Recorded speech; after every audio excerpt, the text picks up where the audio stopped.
नमस्कार दर्शकों, MKT news 24 news channel में आपका स्वागत है।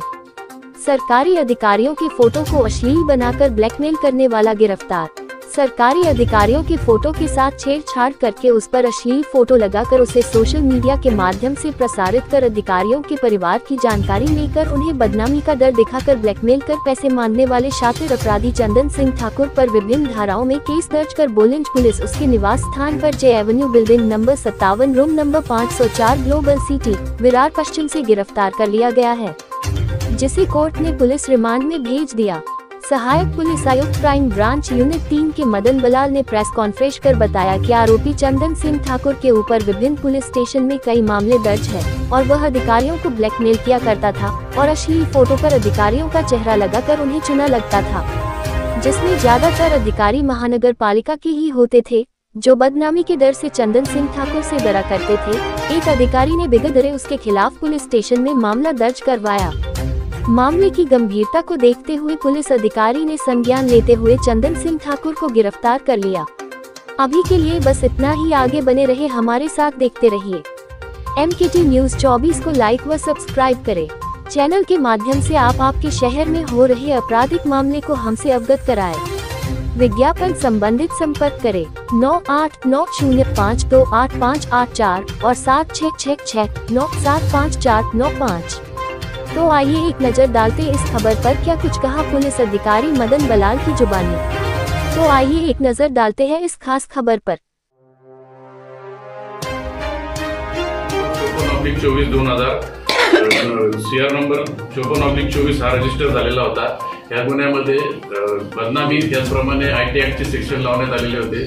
सदर गुन्ह्यामध्ये अज्ञात आरोपीने सरकारी अधिकाऱ्यांचं, आता नाव घेऊ शकत नाही, पण अधिकाऱ्यांचे फोटो, चेहरा आणि महिलेचा शरीर असं चिटकवून त्याची बदनामी केलेली होती आणि ते सर्व सोशल मीडियावर प्रसारित केलेलं होतं। ह्या गुन्ह्याचा तपास बोळिंज पोलीस स्टेशन करत होते PI प्रकाश सावंत। आरोपी हा निष्पन्न होत नव्हता। गुन्हे शाखेला आमच्या वरिष्ठांनी आदेश दिल्यानंतर कोणी रणावरे, API कांबळे यांनी सदरच्या गुन्ह्यामध्ये चंदन ठाकूर नावाच्या रेकॉर्डवरील गुन्हेगारास ताब्यात घेतले आणि पोलीस स्टेशन बोळिंजच्या ताब्यात देण्यात आलेले आहे। याच्यावरती यापूर्वी 8 गुन्हे, आता अशा प्रकारचे 8 गुन्हे दाखल आहेत आणि यापूर्वी त्याच्यावरती वेगवेगळ्या कलमांतर्गत, जसे 307 असेल, 302 असेल, 384 खंडणीचा गुन्हा असेल, अशा प्रकारचे गुन्हे वेगवेगळ्या पोलीस स्टेशनला, मीरा, भाईंदर, वसई, विरार या भागामध्ये दाखल आहेत। आणि या आरोपीचा दिनांक अटक केल्यानंतर त्याचा 2 दिवसाचा PCR मिळालेला आहे। आजपर्यंत त्याचा PCR आहे। त्याच्याकडून इतरही गुन्हे जे दाखल झालेले त्याच्यामध्ये सुद्धा याला अटक करण्यात येणार आहे।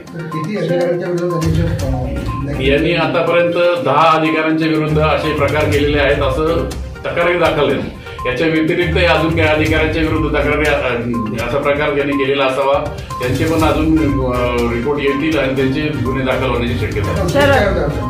याचा उद्देश असा आहे की त्याचा उद्देश एक्स्टॉर्शनचा पण आहे, त्याचप्रमाणे बदनामी करण्याचा आहे आणि प्रेशर करून त्याची स्वतःची काही काम करून घेण्याचा सुद्धा उद्देश। मनोविकृत आहे का तो? विकृत आहे असं म्हणता येणार नाही आता, कारण व्यवस्थित येतो। त्याला अटक करायला गेलं तर त्याने पोलिसांचा विरोध केला, पोलिसांना भरपूर त्रास दिला अटक होण्यापासून वाचण्यासाठी। त्याचे साथीदार असण्याची शक्यता आहे, कारण हा एकटा करू शकत नाही एवढी माहिती काढणं। आणि आरोपी हा काय करत होता, याच्यामध्ये जे फिर्यादी आहेत त्या फिर्यादींच्या गावाकडचे पत्ते शोधून काढणे, त्यांचे फेसबुक अकाउंट शोधून काढणे, त्यांचे शाळा कॉलेजेस शोधून काढणे आणि त्या शाळा कॉलेजेस किंवा त्यांचे नातेवाईक या सगळ्यांना अशा प्रकारचे अश्लील मेसेज पाठवत होता। सर हिंदी में सर